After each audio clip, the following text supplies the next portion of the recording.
I didn't have a working knowledge of English by the time I got to grade school. By the way, I own a vintage Ducati. Oh, oh, that's cool. One of those that makes a lot of noise on the It clutch. does. It does. Very, very difficult to ride, and Uh-huh. but it's a very unique piece. The ability to provide less expensive access to space is hugely beneficial. One of the other committees, I just got selected for this, and I haven't said anything publicly. I can do that here with you.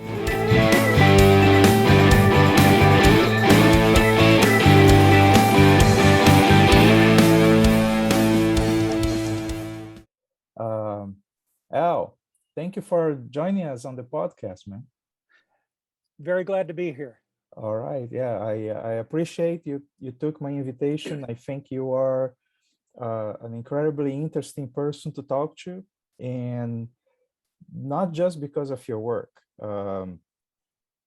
Of course, being having achieved an interesting career at NASA makes it interesting. But I think through your videos, through the videos that I saw and interviews that you gave, um, I have the impression that there is a lot more about you than just that. So of course I want to talk about NASA, but I want to talk about other things too. And the first thing that came to my mind when I was thinking about this was Japan. You mentioned that you were born in Japan, right? Yes. Yeah. And you mentioned that en passant, you didn't really get into much detail on it. And in different interviews, I've sensed different feelings about it. Can you tell us about that part of your history? Of course. My father was an American serviceman just after the Korean War. Mhm. Um, he was a truck driver before that, after getting out of high school. And so he ended up being assigned to Japan. And one of the reasons he was there, he was on a very classified time, which is now open, called Loran, which was one of the very first navigation aids for ships. And there was a fairly large island outside of Tokyo Bay, and the United States wanted to place a Loran station on that island. And so my father was a part of the deployed crew to help make that happen. And then maintaining the station was one of the jobs of my dad and the U.S. Coast Guard that my dad belonged to.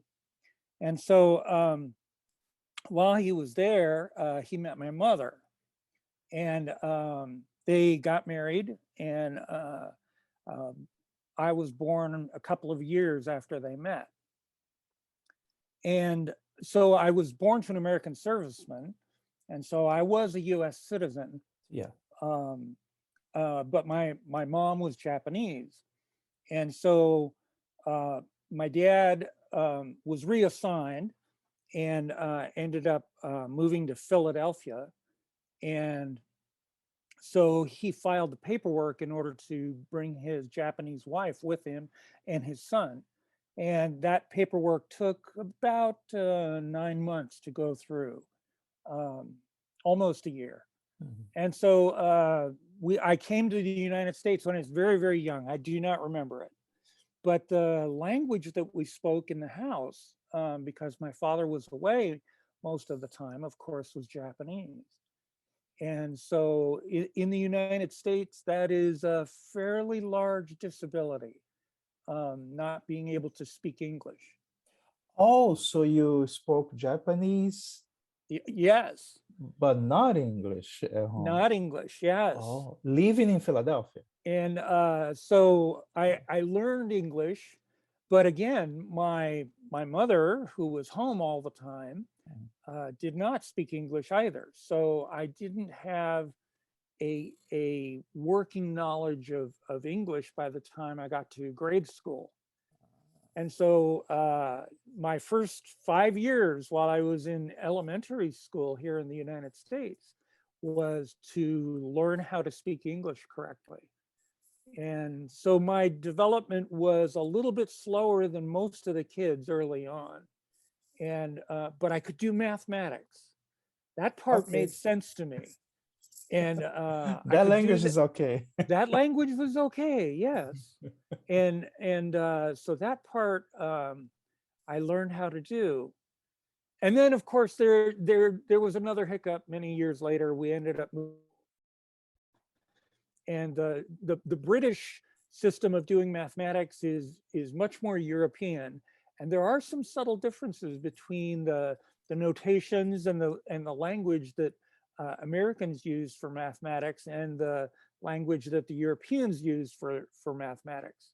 And so I had to readjust once again, but I was in high school then, and I understood why there were these differences, and it was much easier for me to adapt. And this cultural shocks, let's call it this way, that you were, you didn't fit exactly Right. right like mainstream. Look now that many decades passed. Do you think it ended up being an advantage? Like, did it give you tools that other people didn't have? I think so. Having a different cultural background, I think, helps a lot. It gives you a different perspective on the way the world is put together.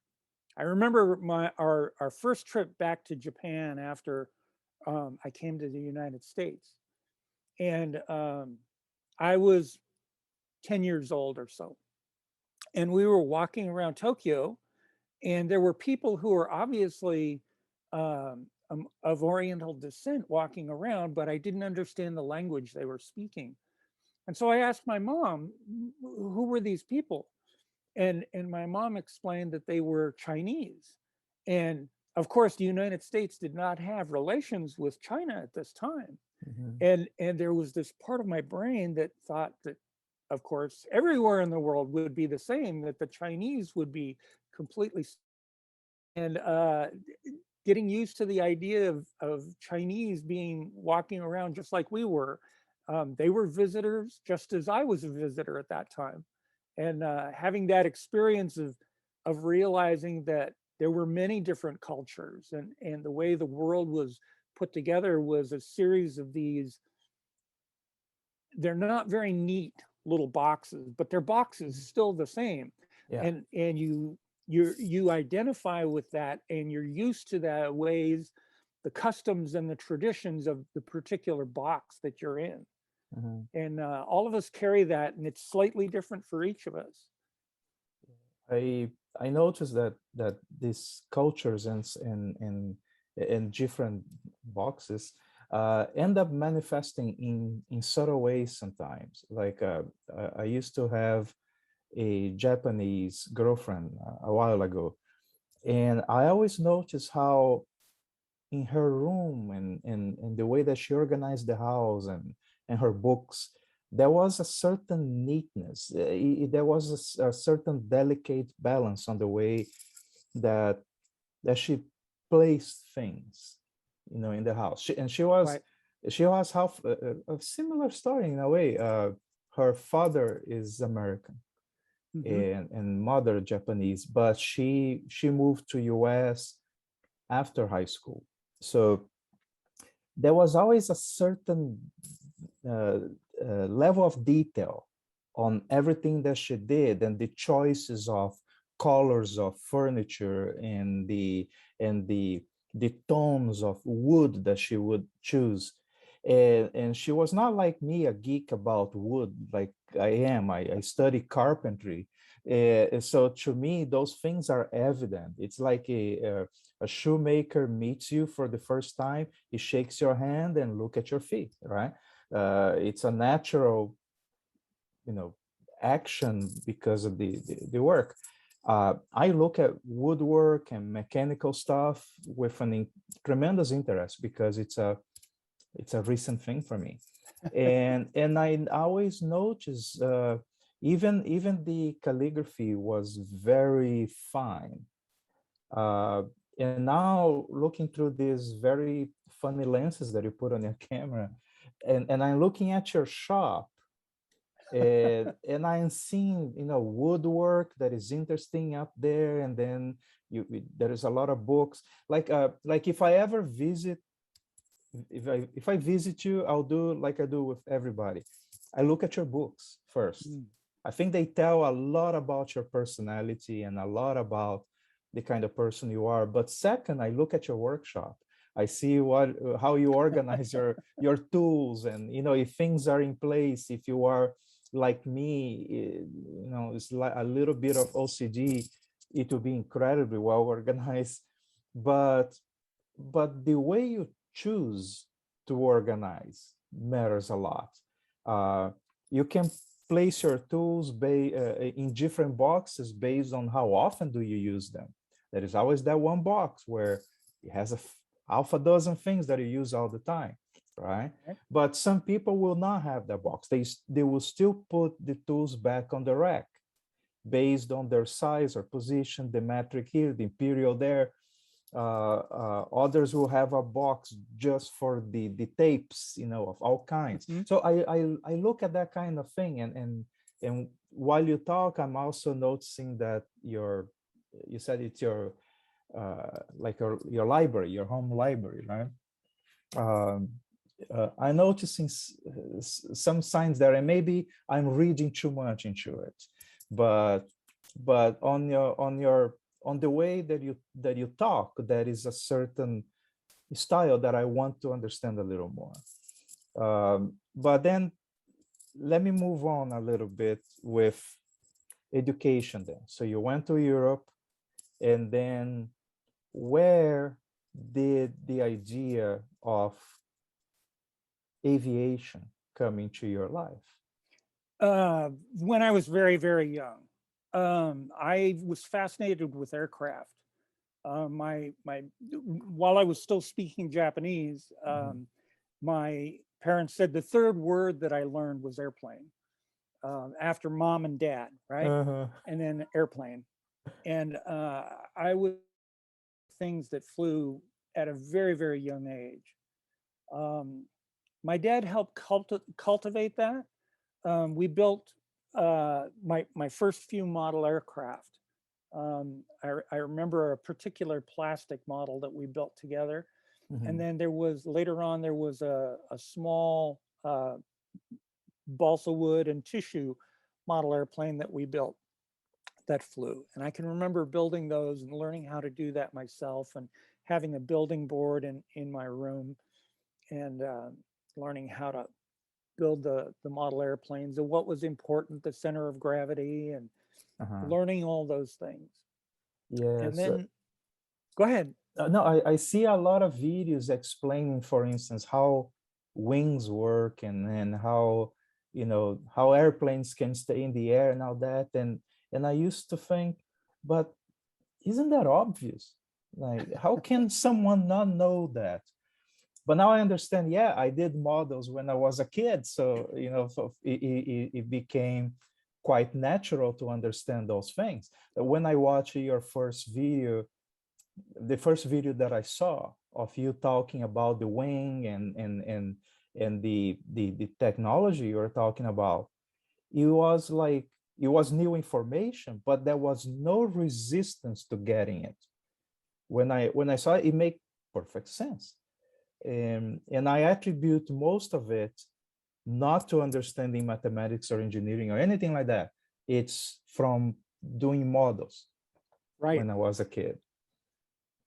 We have a common friend, Alfredo Delgado, and Alfredo has a similar sort of idea. He lives in Mexico City, and he came to visit the United States, and I was able to host him at NASA to bring him on to Edwards Air Force Base. And it's unusual to have a friend, a visitor from overseas, be able to visit and experience that. And it was quite exciting for him, but it was also exciting for me to see the world through his eyes as well, and what was exciting for him and why he was excited about certain things. And it was quite the experience for both of us. I thoroughly enjoyed that day.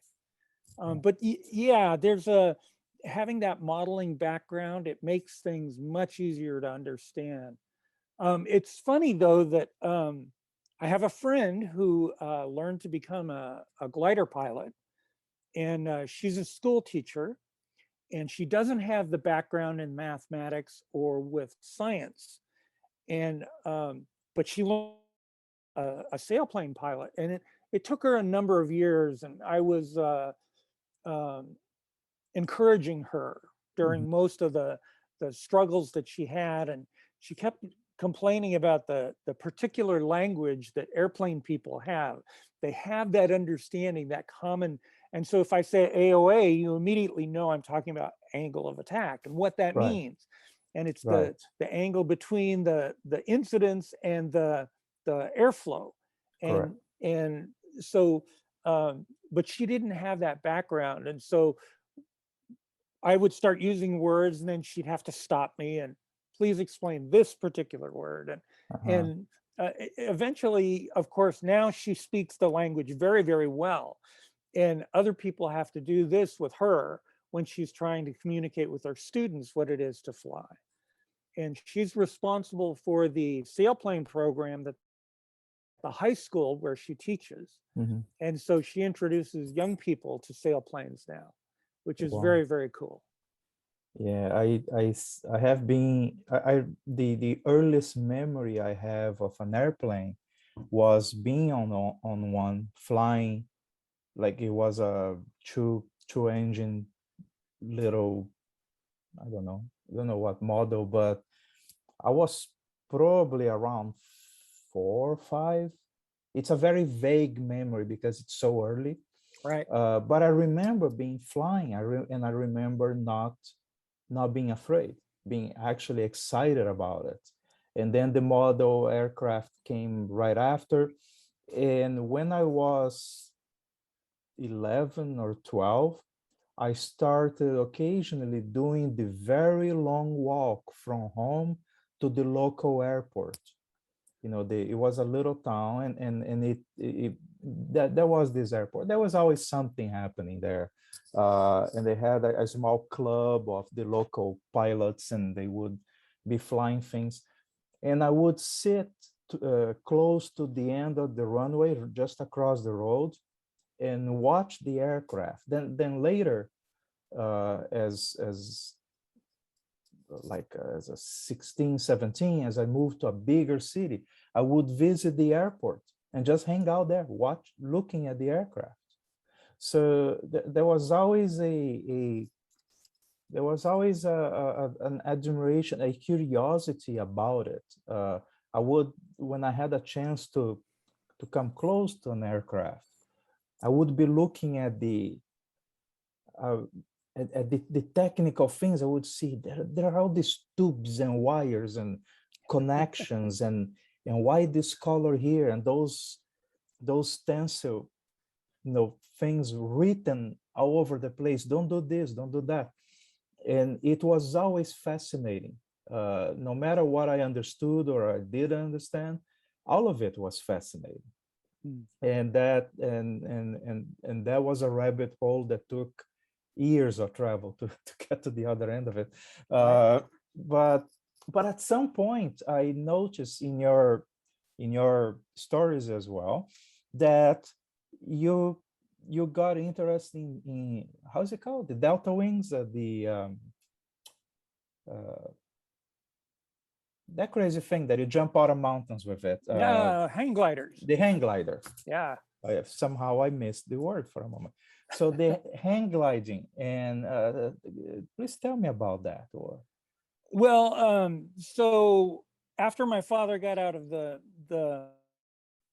he went looking for a job, and he had a background in electronics at that point. And in the early 1960s, that was somewhat unusual. And so the people who were looking for um, people who had experience in electronics was aerospace. And so my father moved the entire family to California because there was a lot of aerospace happening in the Los Angeles area.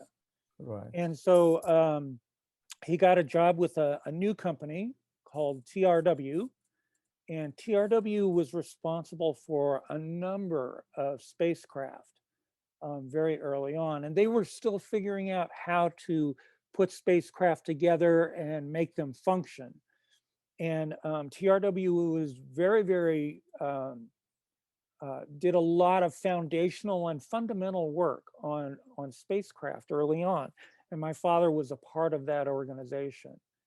And it turns out that he worked on a number of programs along the way and so the electrical wiring harnesses that were on the descent stage of the lunar module that landed on the moon, those wiring harnesses were built by my father and the other people that he worked with.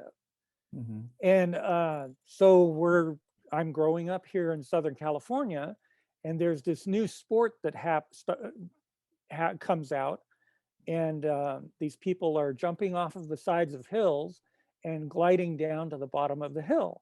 Mm-hmm. And I was about 12 years old and became fascinated with that. I had been looking at gliders for some time, just another form of gliding to me. And so we built our first hang glider in 1972, very early on. And I started flying hang gliders when I was a very young man. They're beautiful things, and I have a few questions to you about it. But before, let me just comment that I think that gliders, the modern skinny, they are so elegant. It's I would venture to suggest that they may be the most elegant flying machines. Yeah, I agree with you Yeah, completely. yeah. And so when I was in high school and we Mhm. moved overseas, there were regulations in Australia where we moved that I could not fly hang gliders. I wasn't old enough yet. But the regulations in Australia were that younger people could fly sailplanes. And so I Mhm. switched over and I started flying sailplanes. Ah, And so to me, these two things are one continuum, and there's an area of overlap between the they two of are. them. And the So skill set that gliding gives you actually makes it easier if later you want to be a regular pilot, or if you want to design, or if you want to build. The glider is the fundamental skill set. absolutely, I'm actually I'm surprised that to become a pilot, it isn't required to be a glider a pilot glider pilot first. first, It right? would make more sense. It I don't does. know. I don't It know. does. Yeah. In a way, there's an analog to that with ships. That learning how to row and sail first before you learn how to do power is Yeah. the same thing. And the parallels are very striking to me. Yes. Yes. Well, if you get into the Navy, and if you get into learning merchant shipping and things like that, usually they make you go through a stage of rowing and sailing. But it also makes you learn in that world, which I'm very familiar with. They make you do that also because it forces you to learn the teamwork.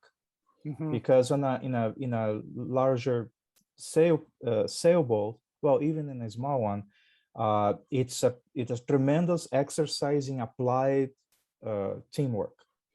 And if you and it's in an environment where the physical necessity of coordinating and communicating and figuring out your space and figuring out your roles, and also developing the correct attitudes of, that when there is a problem, it has to be solved now.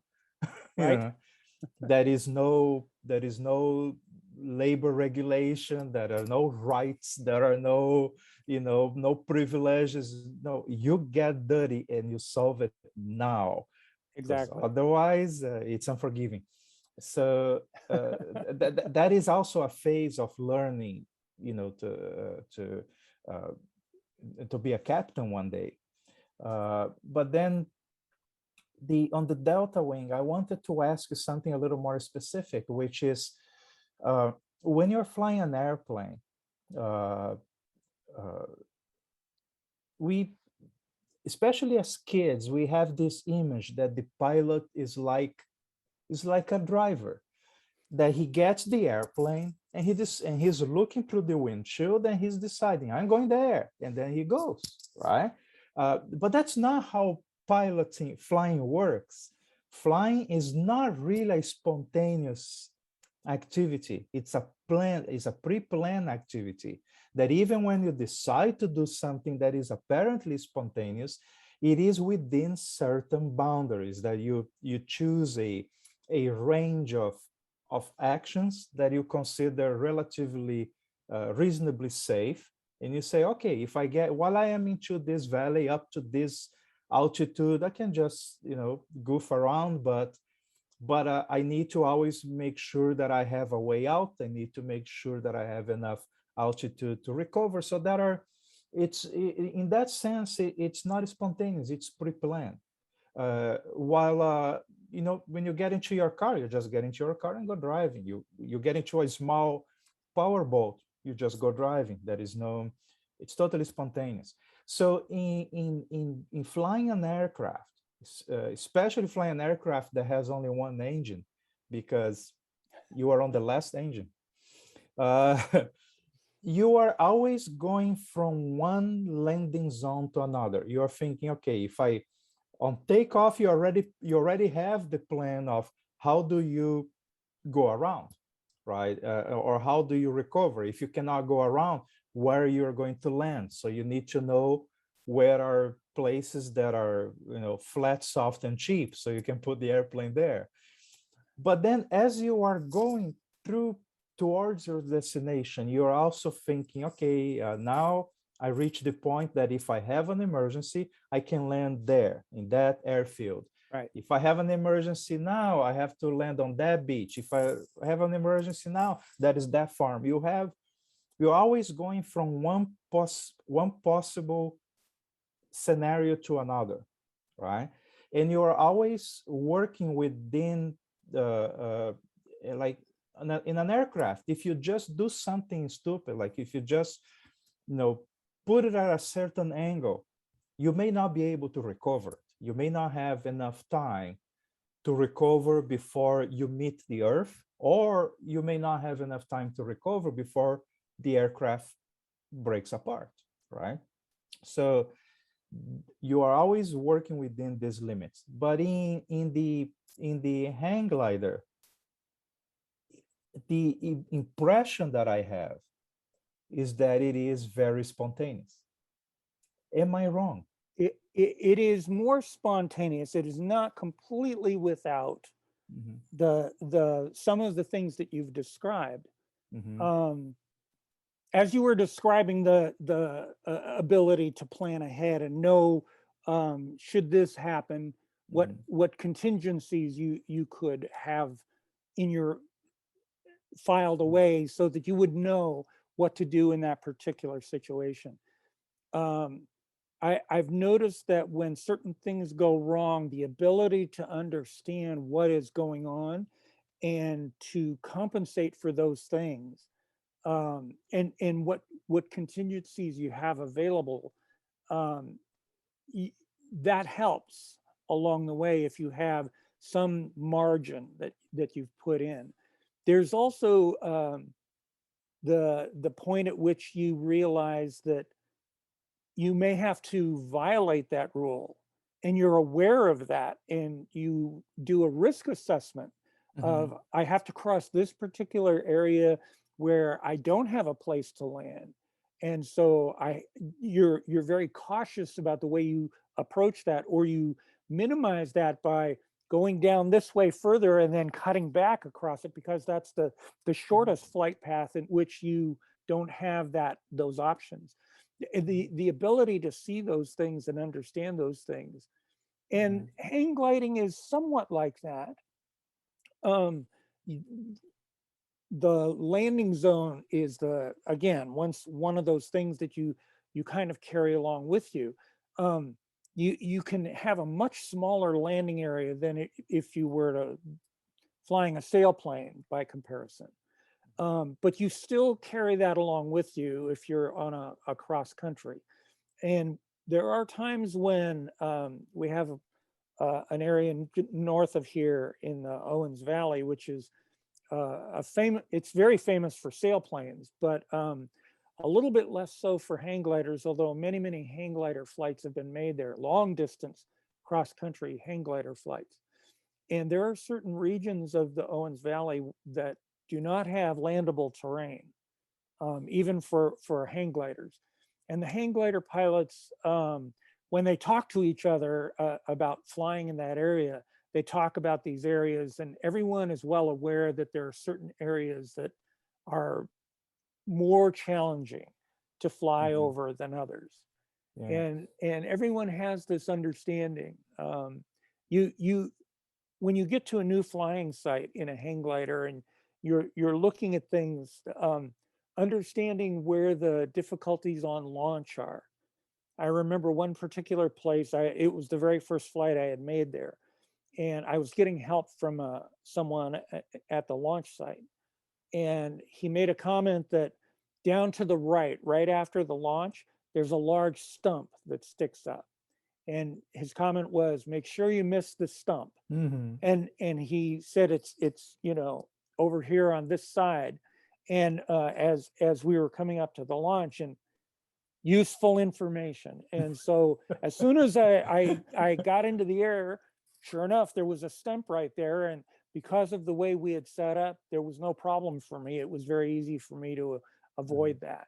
So those kinds of things are incredibly helpful along the way. Yeah, and it's a hang gliding is an airframe where your body is such a significant percentage of the Oh airframe, yes. Oh right? yeah. So you feel, I bet that I never did it, and so I bet you would feel the I have to explain that with an analogy. I ride motorcycles too.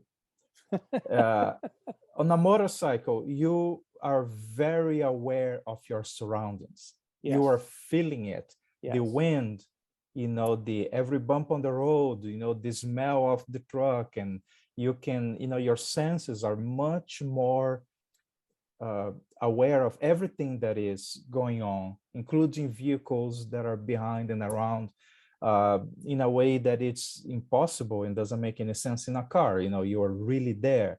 And I would bet that on the hang glider, you are there. There is no way for your brain to avoid being in the moment. Yes, quite so, very much so. Yeah. By the way, I own a vintage Ducati. Oh, oh, that's cool. One of those that makes a lot of noise on the It clutch. does. It does. Very, very difficult to ride, and Uh-huh. but it's a very unique piece. And Mhm. but it's the exact same thing when flying hang gliders. You are very much in the moment.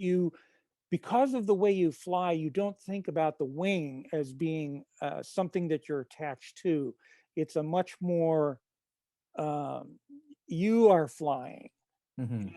And so it's very bird-like in that way. You have that feeling of what it must be like to be a bird, and to fly out over the valleys and away from the hills. And that Hmm.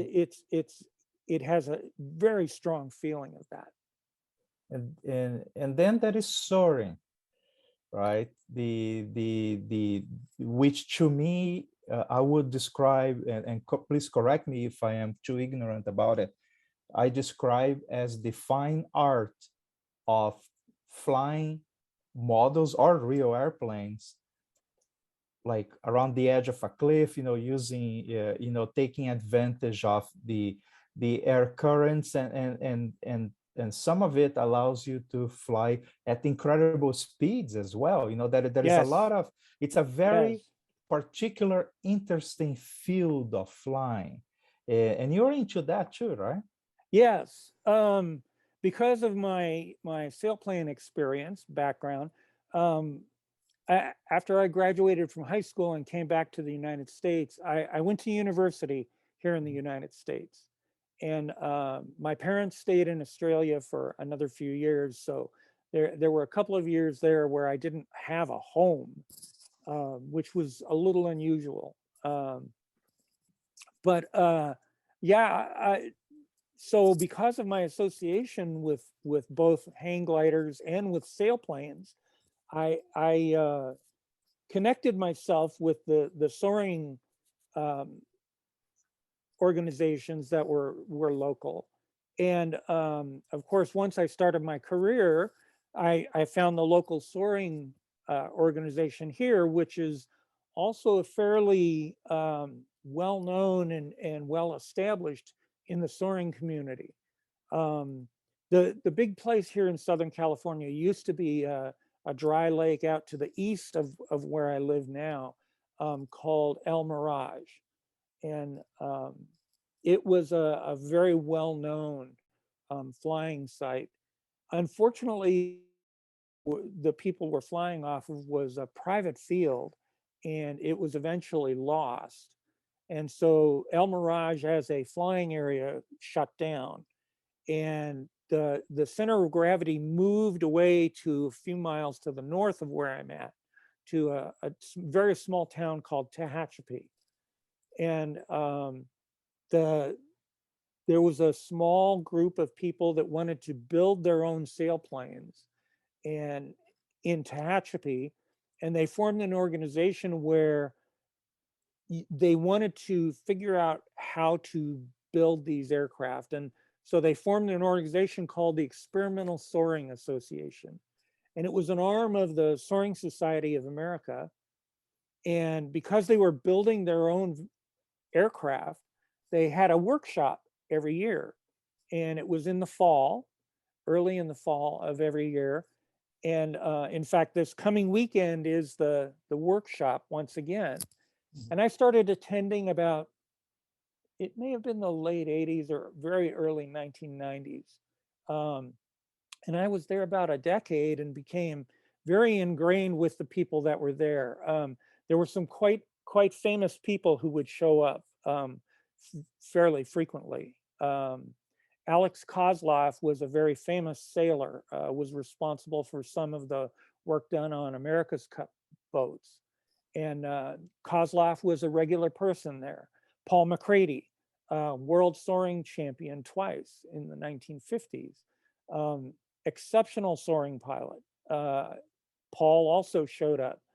Paul was responsible for the human-powered aircraft that pedaled across the English Channel, for Oh, no. instance. Uh-huh. If pedal-powered aircraft in the 1970s and 1980s, you will think of Paul McCready.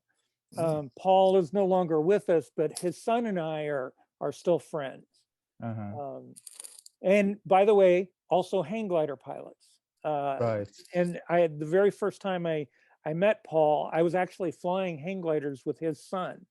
Um, so I had some of those connections, and Bruce Carmichael, the laminar flow specialist, was the technical chair of the group in Tehachapi. And so at their meeting that they would have, the workshop was organized by Bruce Carmichael. And so I went and I presented up there, and they were very interested in what was going on at NASA. So I got permission from my supervisors to be able to present some of the things that we were doing at NASA. at this workshop. And I remember it was 97. Bruce had me take over and host as the technical chair, and temporarily. And Bruce stayed with us, and in 2000, Bruce handed completely over to me. And so I've been doing this since about 2000, about 20 years. Well, we didn't have it last year, but we are having it this year because of COVID. And so this will be my 20th year of actually being the technical chair and having the speakers and lining everyone up for that. All this is reminding me that California has been the home of a major part of the aircraft industry. Santa Barbara used to have many airfields. A lot of the aircrafts from Second World War all the way to the to modern times have been designed and built right there. And many of the names that are famous in aviation were based around Los Angeles, but mostly around Santa Barbara, correct? Quite a bit in the Los Angeles area, actually, which is, of course, back to the part of the story, my father working for TRW. Yeah. Aerospace grew up in the Los Angeles area, and that actually came from World War II. North American Aviation building the P-51 Mustang. All those aircraft, a lot of those were built. I remember Bart Rutan telling that what inspired him to start making those airplanes that he designed was that there was a shop nearby where they used to fix gliders. And it was the first time he saw people working on fiberglass and fixing because otherwise, if you broke a glider, a lot of them were made in Europe. So it wasn't practical to send them back to fix. So they start to fix them in that shop. And he realized, oh, we can build, with his knowledge of models and then seeing the way they work on those gliders, he started designing what later became his canard designs and things like that. But the aviation thing is tremendously interesting to me in the history of it. For instance, I want to say something to see your reaction. I would say that the two designs that fascinate me the most are the two designs that were made for lightness and speed above everything else, and that was their own defense. And those are the SR-71, A-12 first, and then became SR-71. But the other one that I think that is the aircraft that has the most in common with it is the Mosquito. In Second World War. Its own defense was speed. It was light, was made of wood instead of aluminum, while the SR-71 was made of mostly titanium instead of aluminum. So they had to introduce, they were made by small teams working outside of the rules in extreme circumstances of time pressure and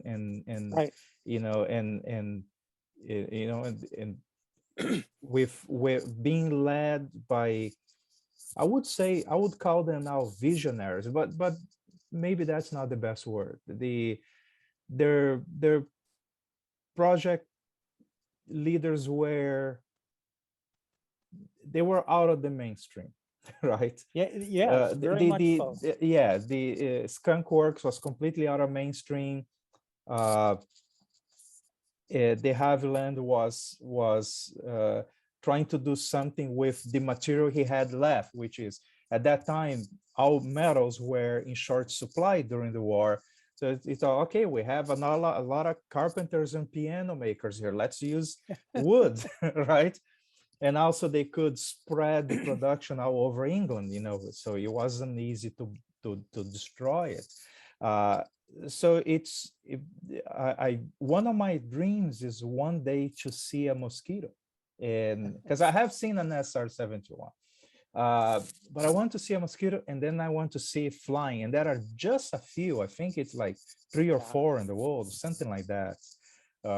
Difficult to find that, but I would love to look inside and do things like that. Those aircrafts are amazing. Uh, but then if our viewers go to the Wikipedia page for NASA, they will see that is National Aeronautics and Space Agency, right? And when you mention NASA, it's very normal that people will immediately think, okay, rockets and going to the moon and Right. Mars and and deep space. But half of it is aeronautics, right? It's half of the name. NASA has a lot of programs that are related to flying on Earth Yes. rather than flying in space. And that's where you got involved, right? Yeah. So what was the way in for you? So growing up in the 1960s and early 1970s, of course, the space program was a very big deal. And everybody wanted to be an astronaut, right? Mhm. Yeah. And to me, it was so amazing to think about these people flying in space and then watching them land on the moon and come back from the moon successfully. That was an amazing time to grow up. It was you could imagine that there was nothing that you could not do, that the possibilities existed. In some ways, I think it's both an exciting challenge and just a little bit of a disappointment that we haven't been to Mars yet. But by You're having fixing it. right, and there are opportunities for young people to continue on, and there are places for them to go. I have interns working on this right now, interns that I worked for me at NASA that are working on this. There's one young lady that was at our place, and she's working at JPL, and I hear the stories of the things that she's done and the missions she's worked on, and I think about the fact that stuff that she worked on, she helped build those things are going Mhm. to. She's working on a mission to Titan right now. Yeah, Mhm. just mind-blowing things. No, And almost everything JPL does is boggles the mind.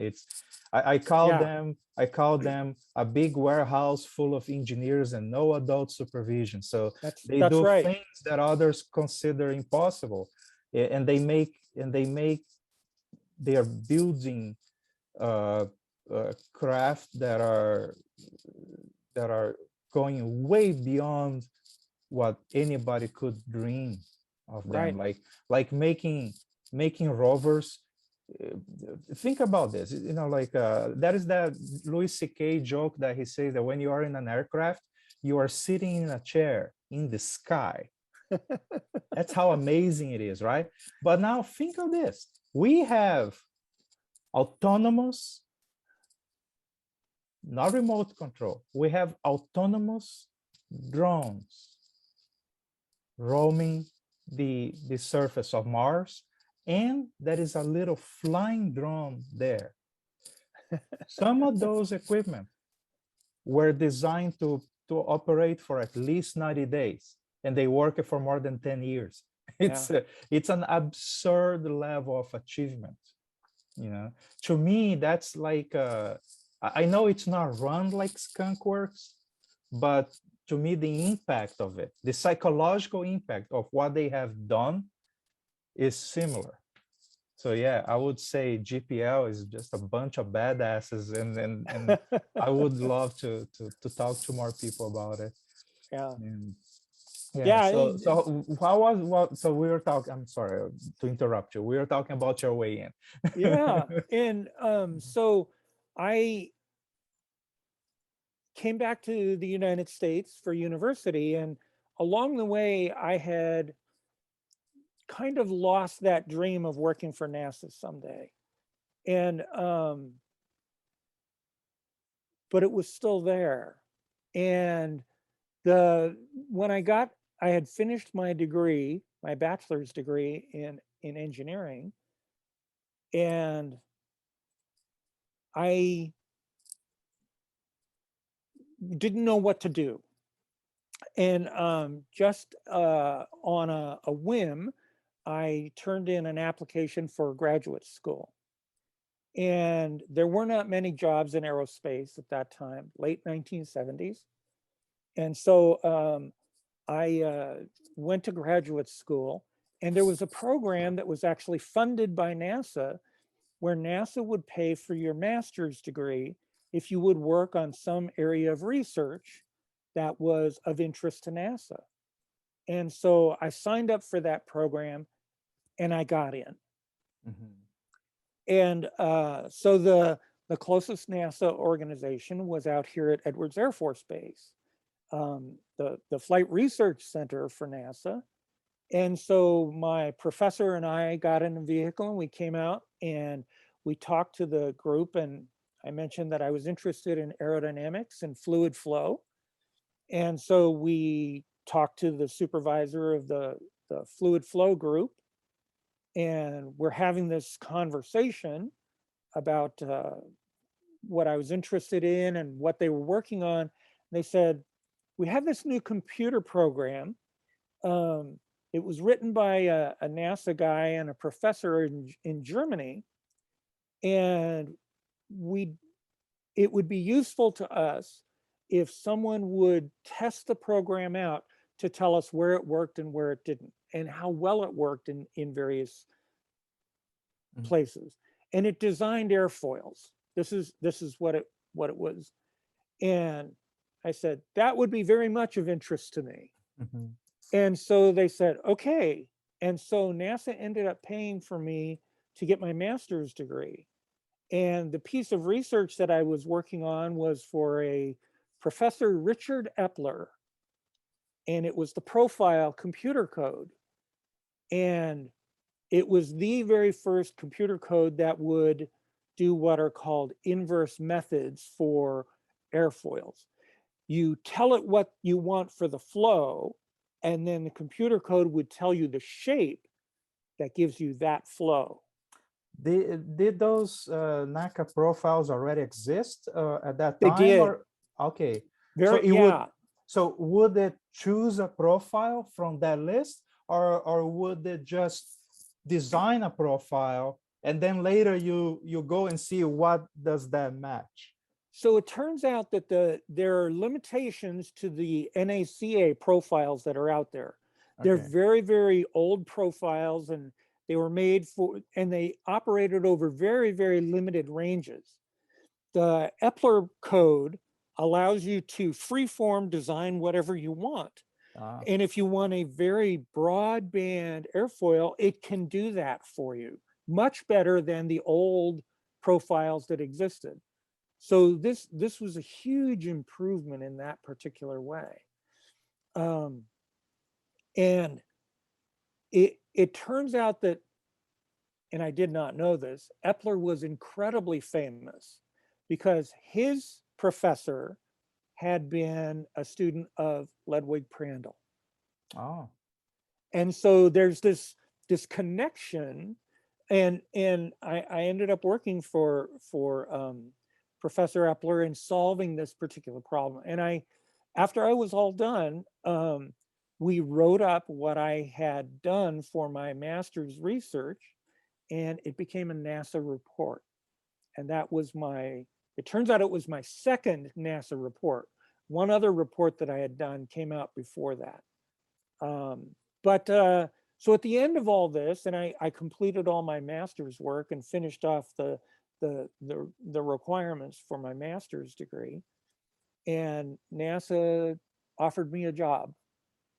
They decided that as soon as I was done with my master's degree, that they would give me a job, and so I started working at NASA right away. Cool. And so I was 23 years old, and I had the best job on the planet at the most amazing place to work. Must have been. And of course, there are many aspects of NASA to talk about. The political and procurement one is not one of them. At least not one that interests me too much now, because I think we are in a transition period. I want to one day talk to someone about what it's going to be later, not what's happening now, but that is something else in NASA that that fascinates me, which is there is a lot of history and traditions there. I see, for instance, the other day I was learning about the patches that they create, how they started, how in Mercury, the first time they named a capsule, a ship was on Mercury, and then they stopped it, and then later restarted. If you are an outsider, you are not touching it too much. You are just seeing the result. You are seeing the patch. You are seeing the name. But if you are inside, you know that that is an entire narrative going through where they are associating the name of their ships with things that were significant for them. So why call it Endeavor? Why call the second crewed capsule from SpaceX was called Endeavor? But that's not the first Endeavor. There was a shuttle called Endeavor, right? That's right. But that's not the first Endeavor. The first Endeavor is a ship. Exactly. And what is so? And each one of those stories, of those narratives, carries its own weight in interest, in being, amazing stories. I am maybe more fascinated by that, because that is a way of linking the story of many different people inside the organization. Look at, for example, this movie that came out recently, the Hidden Figures. I thought that movie was pretty amazing. But of course, you need to put that entire story in 2 hours, less than 2 hours, right? I think that considering that they had less than 2 hours, they did a good job. But I bet that is a lot more than that. I bet that is a lot more, that is not just with those 3 amazing people, but there were NASA was a major organization during a very difficult, controversial, and painful time in American history. The 60s, they were flying people to the moon at the same time that we had Woodstock, protests, a war, and a pandemic, all at the same time. That's right. Right. And so now people stop things because of COVID. I made some fun because they wanted to cancel Passover because of COVID. And I thought, this is the most, Passover was because of a plague. It's a story, it's a ritual, religious significance because of the history of a plague. So it was so ironic, right? And NASA has all these stories of things that were happening at the same time that women were getting their political rights asserted, and we were fighting out of a lot of racial discrimination and a lot of other things. And now I think the way we see the organization is so, the way the public sees the organization is so dry. It's so purely technical and or even worse, political. You ask a young person today about NASA, yeah, they are making this thing and they're building that other thing, and but they don't know anything about the story. How many people are working there? Must be tens of thousands, right? So, and they are spread all over the world. So it's not, of course, most of it here, but the scope of the projects and the areas of interest are fascinating. I saw, for instance, now that that are all these different little space programs from private companies, for instance, a lot of them are carrying NASA experiments. NASA Yes. has its hands on everything because they are helping and they are testing ideas, right? And it's in the nature of testing ideas that not all of them will work. Yes, Right. that's right. And this is one of the things that I'm most happy that I learned from Bert Rutan and Elon Musk and a few other people, that they said, if you're doing research, you don't know for sure how it will end. That's why it's called research. Because if you know that it's going to work, then it's just called development. That's right. R&D are two sides of the same coin. But research is what you do when you're not sure that it will work. And also, in the words of Rutan, if at least half of people say that it's probably not going to work and it's a dumb idea, then definitely it is research, right?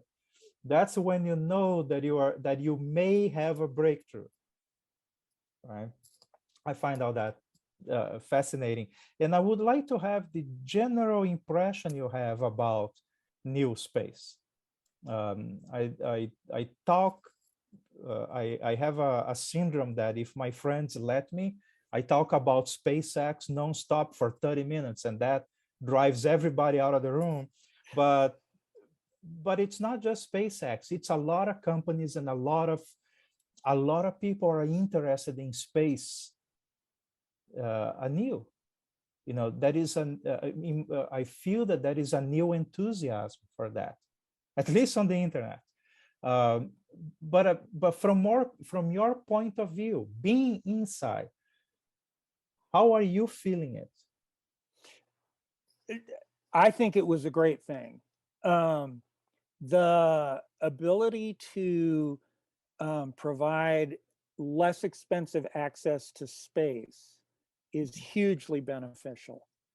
It will allow the development of new products, new processes that we can't even imagine. In many cases, they're very simple things, but you simply can't do them in the presence of gravity.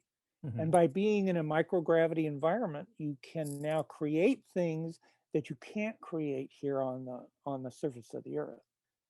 And so having that access is tremendously beneficial. Mhm.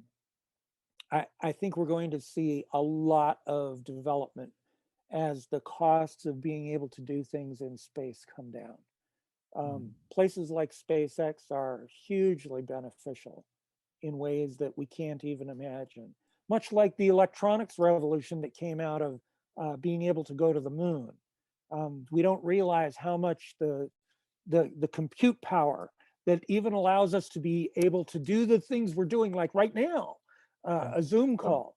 Every time someone says, usually on Twitter, something in the lines of, why spend money doing all this space thing and going to Mars and all that, when we have so many problems on Earth, right? Right. And I always answer, are you aware that you're writing that in a computer? You just wrote that in your phone. You went to space to come back and then show up in my screen, right? Right. Exactly. almost everything in your modern life depends right. on space. That's right. You cannot get a weather forecast without the satellites. You cannot Yes. Yes. communicate with The people. hurricane that's down in Louisiana today. I mean, Yeah, where did all that imagery come from? yeah, exactly. Prediction, crops. We are improving Right. agriculture. The most I cannot use this word. It's not primitive. It's the most basic part of the economy, right? Yes. Or the most fundamental part of the economy, agriculture. Agriculture is being That's right. impacted by space, a lot. They can predict crops using that. I have to tell you, one of the committees that I'm on 4 committees right now, but 2 of them, one of them I helped select the biology experiments that are put together by students and Uh-huh. flown on the International Space Station. Okay. That's one of the 2 committees that I'm on. One of the other committees, I just got selected for this, and I haven't said anything publicly. I can do that here with you. Um, Oh, I got selected for the National Air and Space Museum Michael Collins Trophy. I'm on the committee to help make the selections for those people that win that particular award. wow. And that letter was a complete surprise to me. By the way, I could not believe when it showed up on the letterhead. Uh-huh. So that was one letter that I responded to immediately, and I said, yes, I will help you do this. So the 2 of my committees and connected to Uh-huh. things that go to space. Yeah, Yeah. I think it's an amazing thing what Elon Musk is doing, and Yeah. I'm so very happy that it it it it shows exceptional entrepreneurship to be Yeah. able to do that and open the access to near low Earth orbit Mhm. activities. I love that. And it's very clear how much NASA has benefited from SpaceX. And it's also Absolutely. very clear how much SpaceX benefited from NASA. It's Oh yeah. the knowledge exchange, the cooperation between NASA and SpaceX is very evident. Did you see the interview with Dan Rasky? That he was tasked with working inside the SpaceX. He was like the liaison from the engineering liaison between SpaceX and NASA for a while. And he put some interviews where he talks about the methods, where he talks about the approach to design, which comes from the software development industry, right? And how they interact really quickly, and they if they have an idea, they build it, make the minimal possible, prototype and fly it. If it breaks, it breaks, then we learn something, right? So Yeah. they like to do that thing fast, which is quite uh, appropriate for SpaceX. But it's not the methodology that you should apply broadly to everything else, especially not broadly to NASA, because there are other priorities and other requirements in other kinds of programs.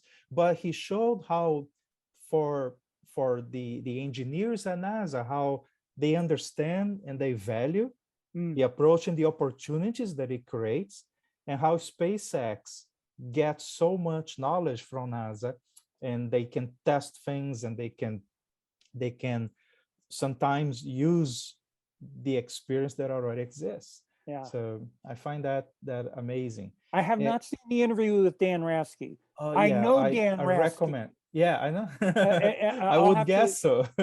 I'll have to get a hold of him and talk to him about it. Yeah, that is amazing. And he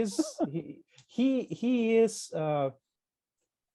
well, that's not surprising, being in his position, but I find him incredibly clear. Like when he strikes the exact right balance between technicality and plain English that his videos are very easy for the layman to to follow. Right. Yeah, I find that really good. So yeah, definitely talk to him about that. He and I worked together on an aircraft concept. RT Jones came up with we call it the skew wing or the oblique wing, and the wing has a single pivot and the entire wing rotates. I saw some pictures of it. Yeah. Rasky worked on a wind tunnel test of that, and I was one of Oh, the student trainees on that way cool. back in the early 1980s. Mhm. We can, like I told you in my podcast, we can, talk about anything. Yeah. But I'm going to ask your impression on something. But that's not because you work on NASA. I ask this to anyone that I find really smart. You even if you are a boat captain, okay? So I ask that to anybody that may have an insight on it, and that's the Fermi Paradox. Okay, we are in a year that this is the first year where people in official positions are talking about UFOs and nobody takes it seriously. Nobody cares. We apparently uh, we have lost our sensibility to it. But I find Fermi Paradox really interesting because uh, to just give the 1 minute version of it, there are billions of galaxies, and in them there are billions of or there are millions of planets that are in the Goldilocks zone, they call it, right? That they have they are likely to have the conditions necessary for life, and yet we never heard from anybody, right? uh, I find the Fermi I find that idea a little too simple, because what is the planet that has the best conditions for life as we know it? That's Earth, right? That's the 100% Goldilocks zone, right? And even on Earth, if you look at the entire time of its existence, intelligent life only existed for less than 0.1% of it. If an alien came to visit Earth just 1% of its history sooner, you wouldn't find anything worth talking to, Missed it. right? Yep. And if it came a lot later after the next asteroid impact, probably wouldn't find anything either, right? So even on Earth, life is incredibly, the time of possible life was incredibly small. And during the entire existence of that life form, the Homo erectus, the time that it was able to communicate anything outwards or be outwards is also an incredibly small fraction. Right. So what's the surprise that we didn't find anything, or that we don't hear from anyone? Even if there are plenty. Yeah. But I think there are two possibilities, and I want your input. I think that one possibility is that we are alone. The other possibility is that we are not. They are both amazing.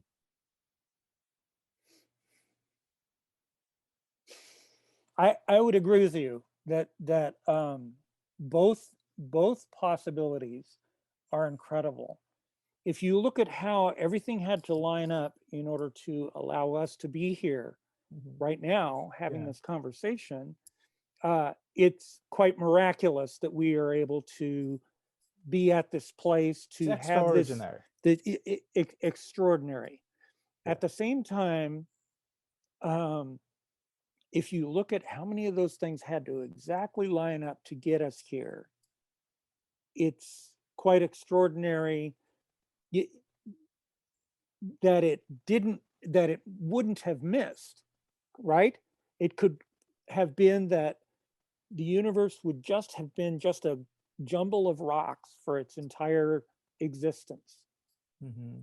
That could also have happened quite easily, but it didn't. Mm-hmm. And so there's this very, very unique, very narrow window, the eye of a needle, having been thread for us to be here. I think it is incredibly remarkable, remarkable in the extreme. Yeah. So the could it have happened somewhere else? I don't know. I mean, quite realistically, yes, it could happen somewhere else. Has it happened somewhere else? I don't know the answer to that. Mm-hmm. And it's an intriguing question. Yeah. I find this dissection of the Fermi paradox one of the most interesting things, to think about. Drinking whiskey. It's an amazing thing. But I also have another theory I want to share with you. People ask sometimes, "Oh, have we met aliens before?" And I don't know. And I would say probably not. I would risk saying, without any evidence for that as well. But I would say probably not. But I know for sure that we will. Let me explain why. We are going to send people to Mars. It will be, if Musk gets his way, it will be very soon. Otherwise, it will be later, but it will happen eventually, one way or another. And we are going to branch into space, Mars, and then later, who knows where. People are beginning to talk about Europe already, even though there is a warn, attempt no landing there. Yeah. From the movie. but we are going to branch into space. And if you ever read Dune, you Yes. know that these branches are going to develop on their own. At some point, they don't feel earthling anymore. They start saying, like astronauts sometimes say, Earth said, this. Earth becomes a unit, right? Mhm. And then it's us. Oh, Earth said we have to give up our guns. No, we won't. So things start to branch, and they start to becoming different. And because they are living in different environments, they start to change biologically as well. Their culture is radically going to change. You can see significant different cultures from US to Australia. It's already different enough to call them aliens, right? So it's really just one ocean between us already starts to make us think and behave and live very differently. Imagine the immensity of space separating us. Right. And give it, I'm not saying a decade, give it 1,000 years. There will be what used to be humans living in many different places, okay? 2,000, 3,000 years. One day we are going to meet somewhere because we were interested in digging into the same rock, and we are going to look at that other group. And the only way that we will know that we have anything in common with them is by looking at their genealogy. That there will be, we'll see that, oh, they are descendants of A, that is descendants from that one, and there are descendants from that other planet that they came from Earth, right? We'll be distant cousins, and they will be truly alien to us and maybe even hostile. The only things that we will remember, my theory is that you will be able to discover, because they'll be listening to Pink Floyd, and they will remember the name of the Messiah, the dude, the first guy that began their history, and that was Elon Musk. Other than that, we'll have very little in common. and that is my theory. I haven't thought quite that far out, but when I go speak to when I speak to school children, I ask them questions about, have you thought what it would be like for the first colony to exist separate from the earth, and what it Mhm, must be like to live there? And then what will it be like for the first child that is born not on the earth? mhm, What will it be like for those people when they eventually get enough of them? At what point do we declare them a separate country? mhm, And if you think about these things ahead of time, you don't have to fight a war over this. mhm. Um, and I've actually read papers about this, and this one author says that when they get to 50,000 people, they should be separate and declared a separate entity. I think when they get farther than 1 minute, 1 minute of light year away, because you cannot really do a Zoom meeting anymore, they will be separate. They will feel independent, right? One light minute. Yeah. Yeah, because try to have a conversation with someone on Mars. There is no way. You have to send Yeah. an email, That's right? So it becomes really separate as soon as the real time communication is not possible, right? And also the if imagine this, when we go to other planets, we will have to wear special suits, and we Yep. will need special machinery just to survive there, right? That's right. Well, guess what? Anybody that is born on Mars and raised there will not be able to be on Earth and survive without special machinery and suits and stuff, because their heart will be too little, and there will be several biological differences. There was a movie about it recently. There will be several biological differences that will not allow them to live here. They Yeah. will be truly Martian. Yeah. Right?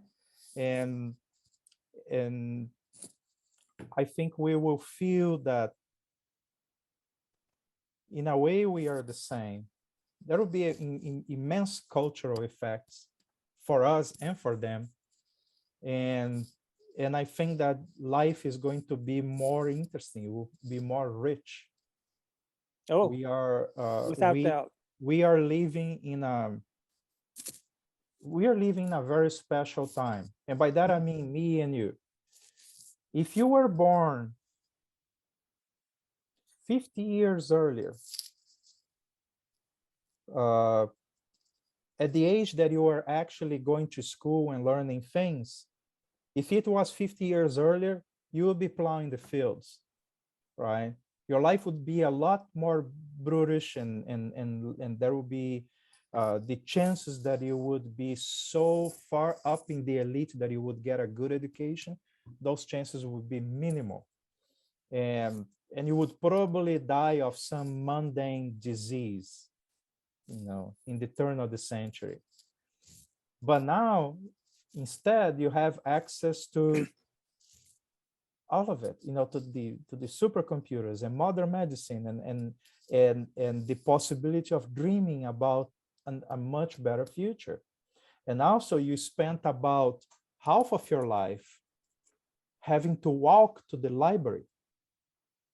And now the second half of your life, the library goes to you in our computer. And that transition is the best time to be alive ever.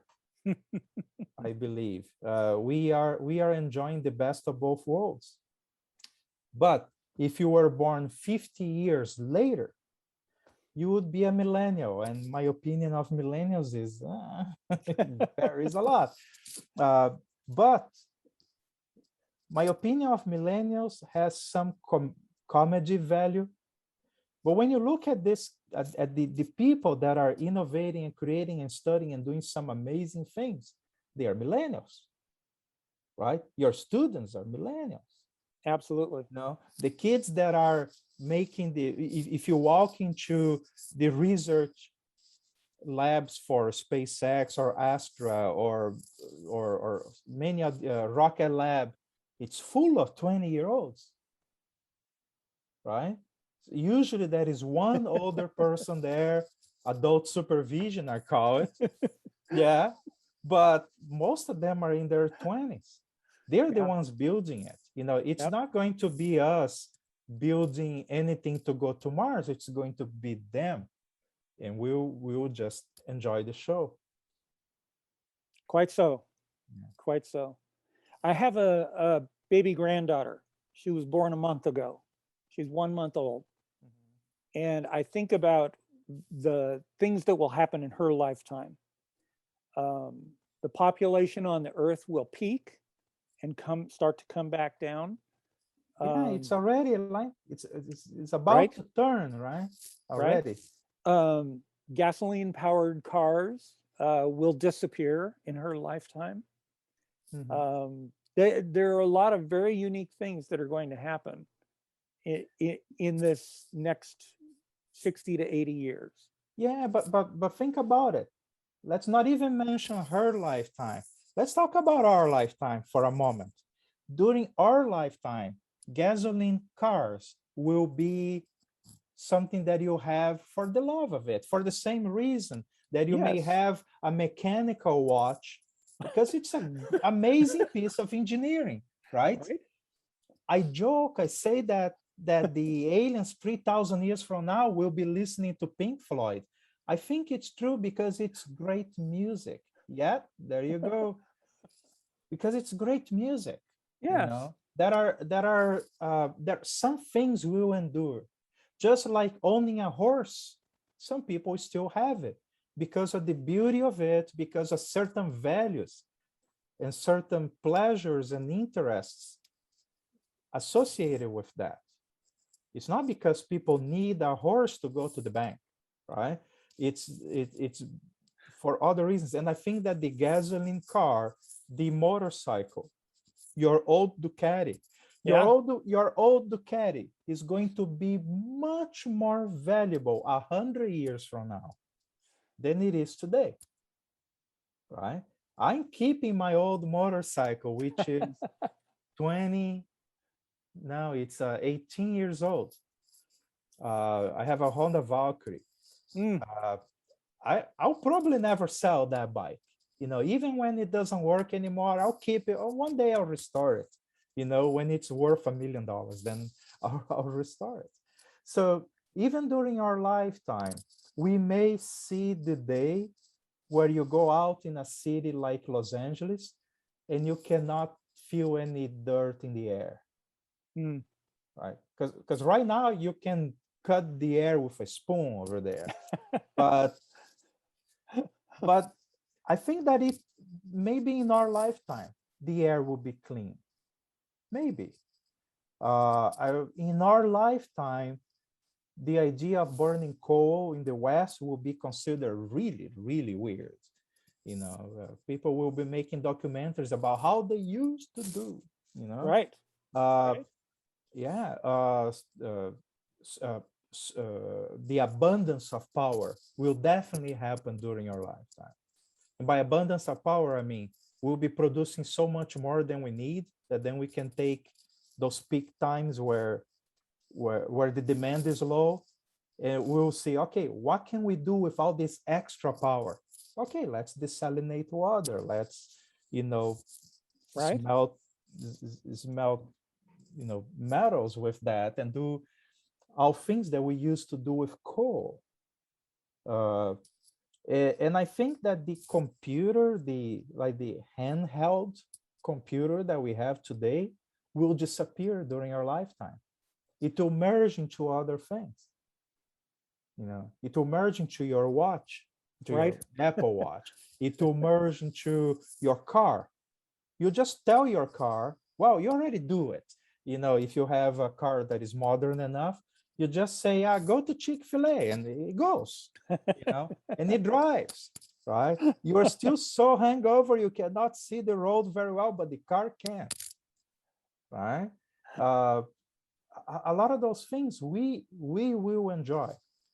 And what your kids and grandkids, and I say yours because I don't have any, Mm. but what your kids and grandkids are going to enjoy, actually, I believe we cannot predict, because it's going to be awesome. We can predict that it's going to be awesome. No, most likely. But it's very difficult to predict its shape, Oh, its yes. form. What kind of computing power will your granddaughter enjoy when she is a professional and trying to make things? I think that the only answer is yes. It would not make sense to measure at some point. Right? If you have, we are reaching that point today with the internet. What is the storage capacity connected to the internet today? I think it's irrelevant now. Yeah, it's like all of it, right? It's irrelevant because any number that comes out of it is completely abstract. You don't understand it, right? The access that she will have to the knowledge of the world, it's probably going to be at a measure that doesn't even matter anymore. You just say, oh, it's all of it, right? It's basically all of it. The lag time in communication on Earth is going to be zero, because today the lag time is still high. Like we are talking through Zoom, but I'm in Florida, you're in California. If you were in, in some countries, or if you were in some parts of America, right, you wouldn't have access to the internet. We would be writing letters to each other. It would be something ridiculous. You would have to drive to the Starbucks to talk to me. So that is that barrier to communication is going to disappear, right? For good or ill.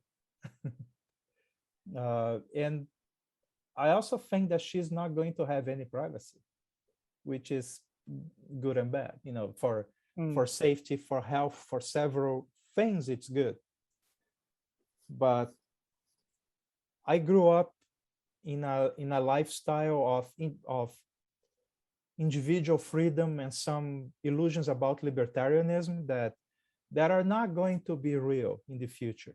I think I think we are the last generation that can build their own flying things, and as an individual, you can build an airplane and fly, right? You can build your car. You can create a car from raw material and put it on the road and get it registered. I think we are probably the last generations that can do it. We are we are not the last generation, but we are not more than 1 or 2 generations away from eliminating gun ownership, from eliminating a lot of those things. If the result after that is going to be better, I don't know.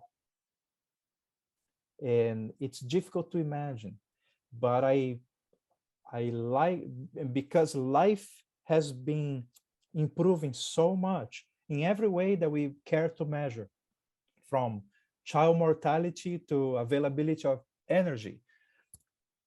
In all those measures, it has been getting better for as long as we measure them.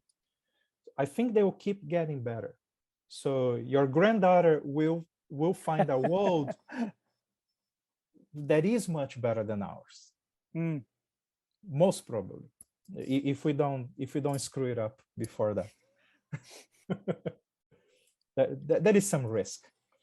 I'm amazed to talk to you, and I want to thank you for one day just answering my call. I remember I called you or something like that, or I sent you an email one day, and I said, hey, I want to talk, and you were gracious to respond, and I feel it's very presumptuous of me, but I feel very privileged to call you a friend, Hmm. And Well, thank you. and I feel the same way, Milton. yeah, I'm very happy that we connected, and I'm looking forward to visit you in California. Yes, I really want to please do. go. Yeah, I'm definitely overdue for a cross-country trip. So I want to go and visit you there. I look forward to that.